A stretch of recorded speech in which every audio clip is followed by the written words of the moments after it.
Assalamu alaikum wa rahmatullahi ta'ala wa barakatuh.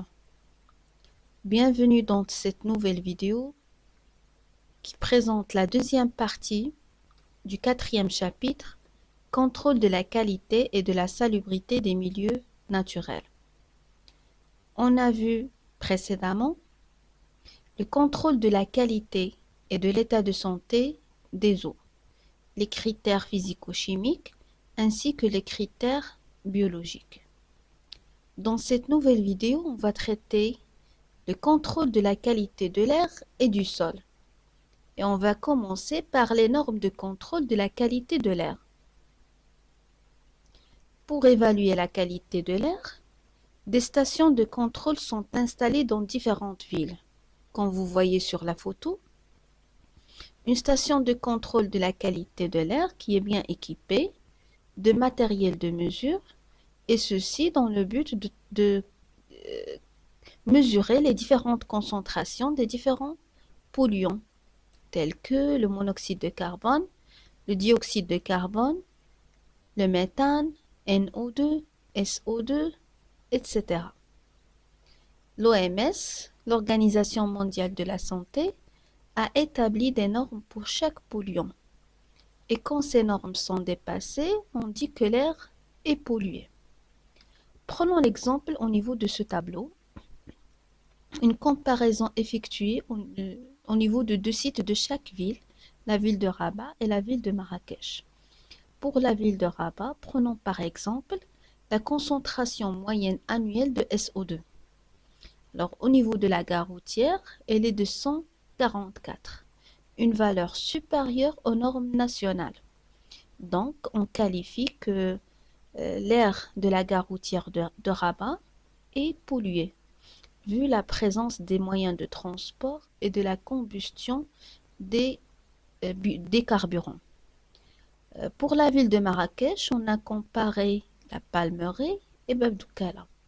Et la même chose pour Babdoukala, on trouve que la concentration moyenne annuelle de SO2 est de 135,6, une valeur élevée par rapport aux normes nationales. Donc, la région de Babdoukala a une aire qui est qualifiée polluée par rapport à la Palmeraie. Alors, ces normes doivent être respectées obligatoirement.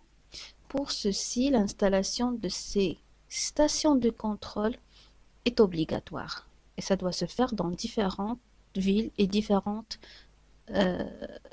endroits. Passons maintenant aux paramètres de contrôle de la qualité du sol. Comme vous savez, le sol est un milieu qui reçoit plusieurs polluants issus de différentes activités humaines. Donc, on peut évaluer la qualité du sol en calculant un indice IBQS, qui est l'indice biotique de la qualité du sol.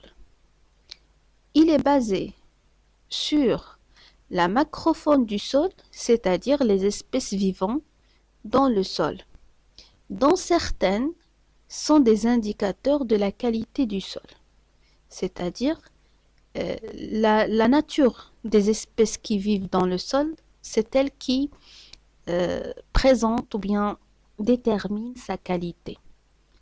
Alors, au niveau de ce tableau, en général, cet indice, on attribue à cet indice une note de 1 à 20.